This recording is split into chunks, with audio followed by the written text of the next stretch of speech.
Good morning, everyone. I'm Jeffrey Valenzuela of CEIT 04903E, taking a subject of EE553L under of Sir J. Murpunsalan. The topic that I assigned to me is oil or petroleum power plant.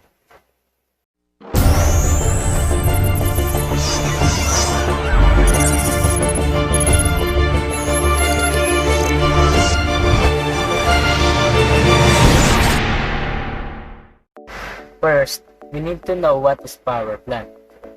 Power plant is an industrial facility that generates electricity from primary energy.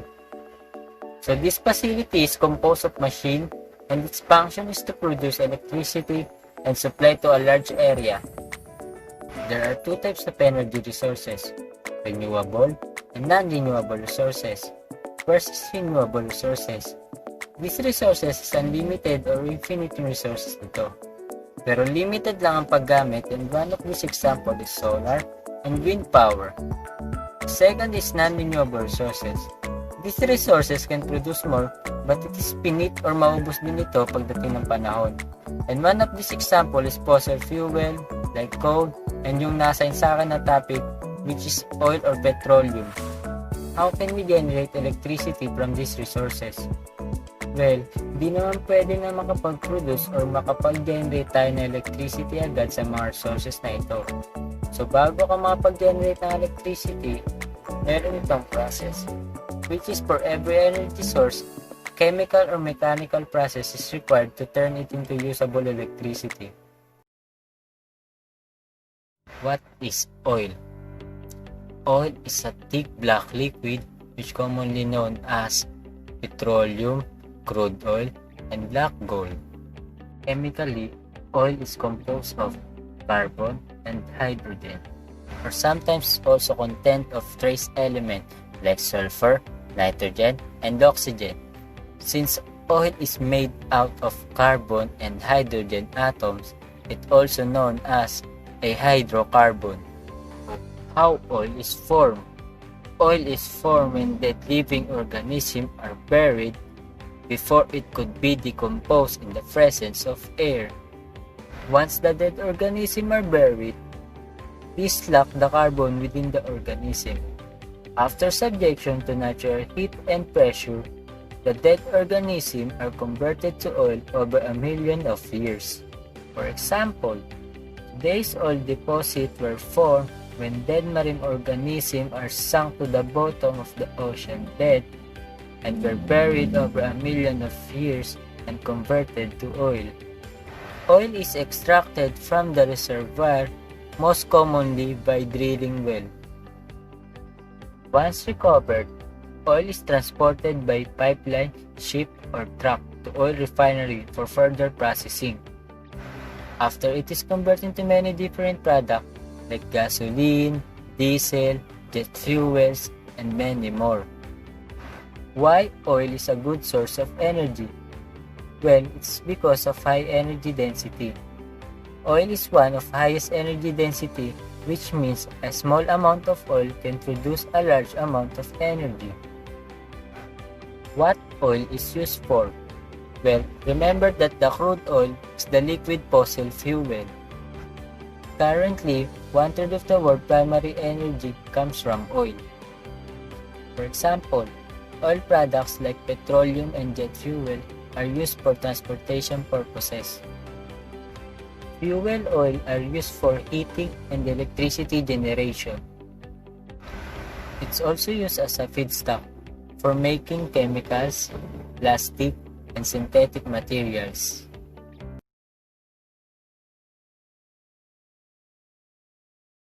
How crude oil can generate electricity? Well, let's take a look for this simple illustration of how crude oil can use as a source of energy. So first is oil field. An oil field is a piece of land beneath which fossil fuel can be extracted.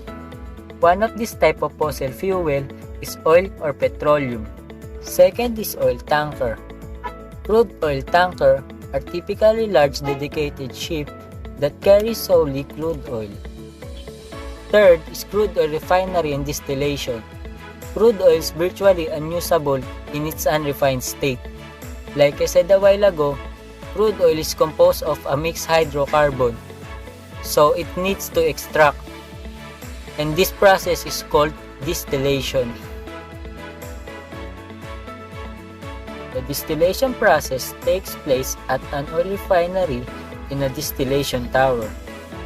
When crude oil is refined, it is distilled into fraction. Each hydrocarbon extracted from crude oil is also called the fraction. The refinery process is also called the cracking process.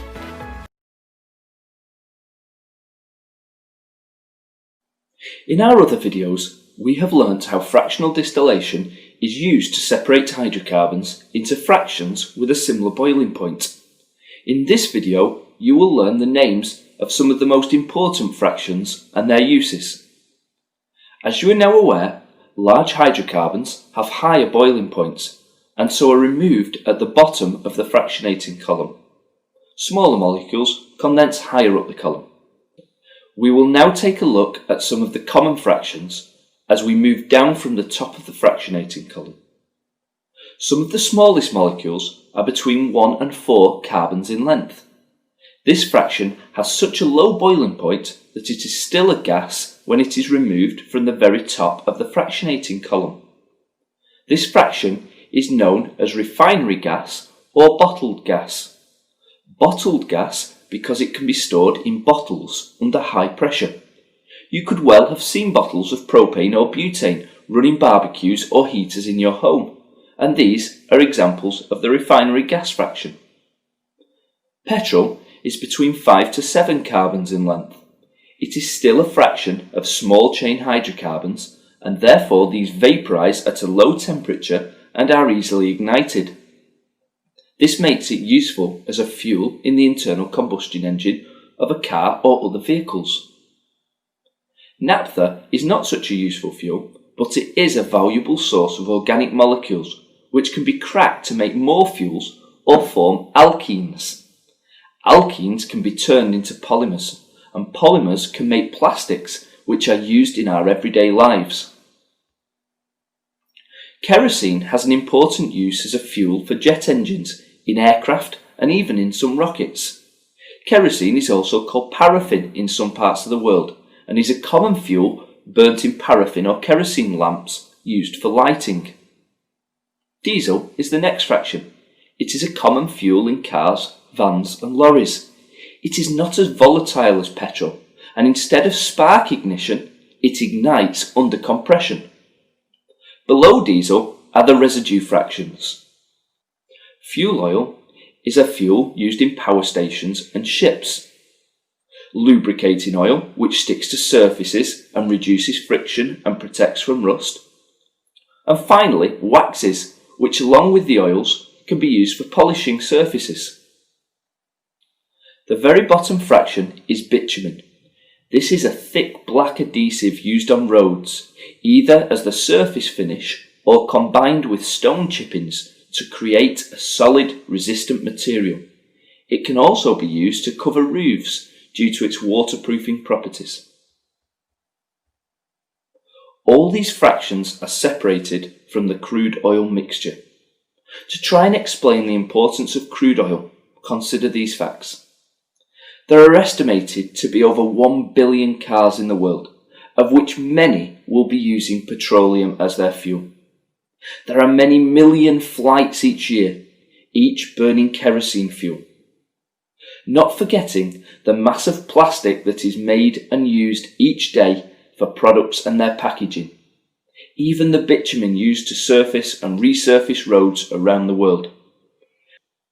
As you can see, crude oil contains many useful products that just need to be separated from the crude oil mixture.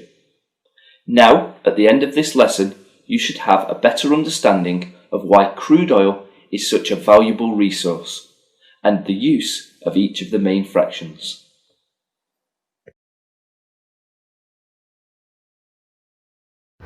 Fourth is distribution to power station by a pipeline. Transportation of crude and petroleum products via pipelines and marine vessels is an integral part of the oil industry. The products are also stored in large tank farms. Over land, pipelines handle most of this load, transporting crude oil, dark products or heavier oils that result from refining, and clean products such as gasoline, jet fuel, and diesel. And last is oil-fired power station. How a power station works. Most power stations tend to operate in the same way. They use fuel to heat up water, producing steam, that drives turbines, producing electricity. The way they tend to differ is the fuel that they use. Coal, gas, peat, wood chippings and oil tend to be the main fuels that are burned to heat water, which is the first stage in the electricity production process. Nuclear power differs, in that radioactive fuel rods are used to heat the water. Other than this, the rest of the process is the same. For this video we are going to look at a coal-fueled power station. Coal is dropped into the hopper and this feeds the furnace, producing intense heat. As the coal burns, it heats a water tank creating high-pressure steam. The high-pressure steam is piped to the turbines, which rotate at high speed, producing electricity. At the same time, polluting gases from the furnace are piped through a filter, which removes some of the pollutants, before escaping into the atmosphere. The filters are called scrubbers, and they are a focus of research, to make it possible to remove all the polluting gases. At the moment coal-fueled power stations create large amounts of polluting gases which have been partly blamed for global warming. The electricity is distributed through the national grid to our homes and industry. Power stations produce electricity 24 hours a day, and every day of the year. The greatest challenge of generating electricity through burning fossil fuels is to dramatically reduce the pollution created as an unwanted byproduct. This is why many countries are investing in nuclear power and alternative energy forms.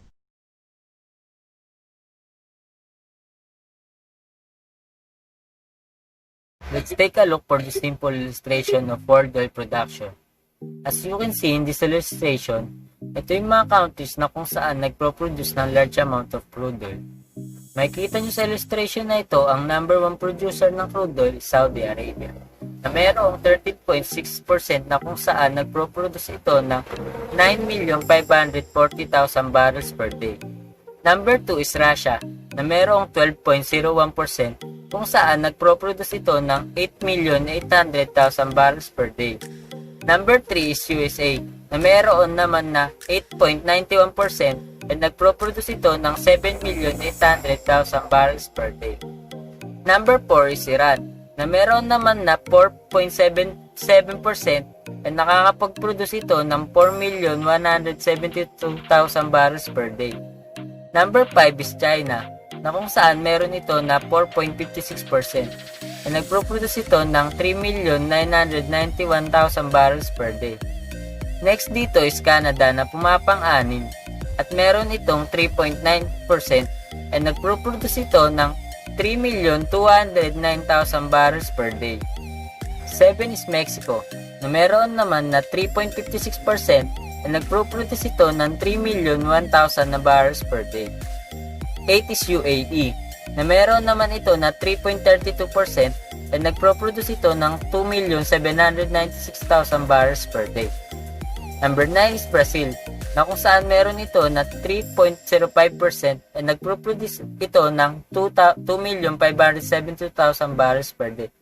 Next is Kuwait, na pumapang 10 at meron naman ito na 2.96% at nagpo-produce ito ng 2,494,000 barrels per day. Number 11 producer ng crude oil is Venezuela, na mayroong 2.93% at nagpo-produce ito ng 2,472,000 barrels per day. Number 12 is Nigeria, na mayroong na meron na 2.62% ay nagproproduce ito ng 2,211,000 barrels per day. Next is Kazakhstan na meron na 1.83% at nakapag-produce ito ng 1,540,000 barrels per day. And last is United Kingdom na meron naman ito na 1.78% and nagproproduce ito ng 1,502,000 barrels per day.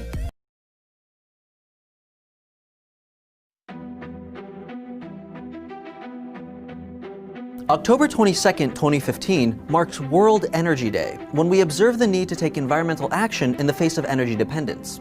This holiday originated at the 2012 World Energy Forum, intended to address the future of oil and sustainability. Although peak oil usage was supposed to have occurred in the 1970s, today production and use is as high as ever. So we wanted to know, just how much oil do we actually have left? Well, unlike more modern forms of energy, crude oil is a non-renewable resource, meaning that once we use it all up, it's gone. Almost all of the world's oil is located in vast reservoirs, centralized in a number of countries.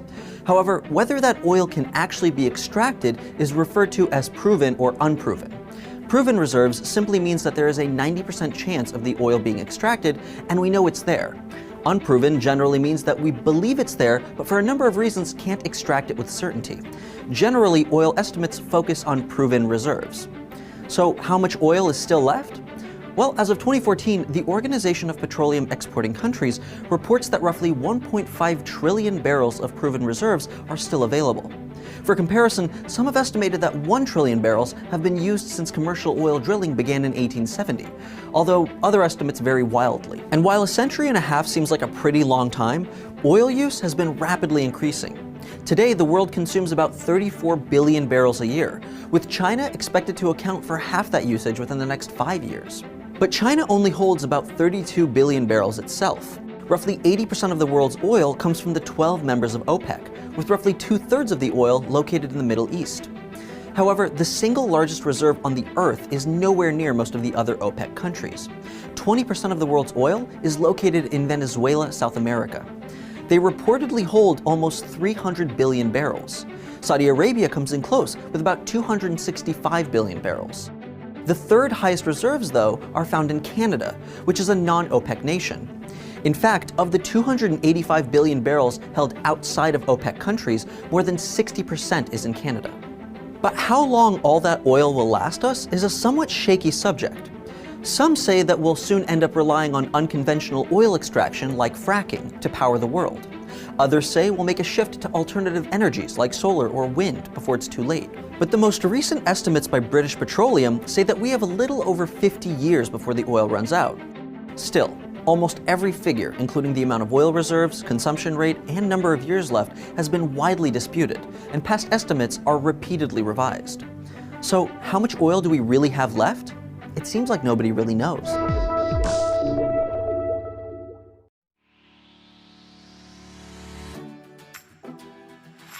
There is an advantage and disadvantage of oil energy. So first is advantage. Number 1 is an expensive source of energy due to large reserve and a good accessibility. So, oil is available today in all the countries of the planet, which means na napaka-accessible talaga ito sa atin. Number 2 is a fossil fuel with high energy density. Among all the other fossil fuels like coal and natural gas, has about high specific energy and specific density. So it means na ang oil ay isa rin sa may pinakamataas na energy and density. So number 3 is a versatile source of energy. Oil is considered a versatile source of power because it's used to produce various forms of energy. And kaya din itong mag-produce ng large amount of energy. Second is disadvantage of oil energy. Number 1 is a non-renewable and fast depleting energy source. Oil is a reliable source of power like all other fossil fuels, but at the same time, is a finite resources, which means na mauubos din ito pagdating ng araw. Number 2 is a major source of air, water, and soil pollution.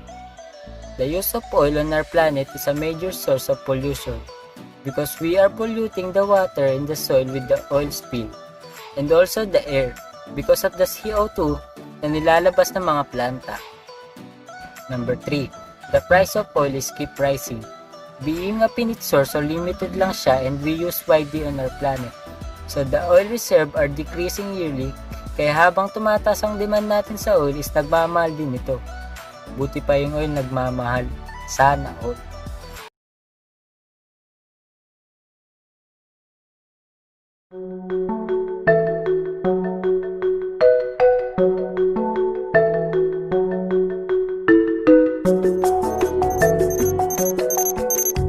Plastics are made from oil, so one could say that it wakes us up in the morning. And of course, it heats our homes. Oil is also very useful in our bathroom, where it's part of our morning hygiene.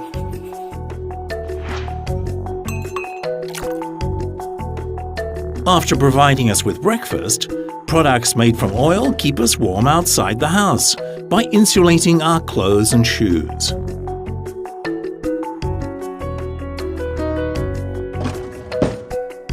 When we go about our daily life, oil is right there with us. We all know that petroleum fuels our cars and lets us drive safely wherever we wish to go.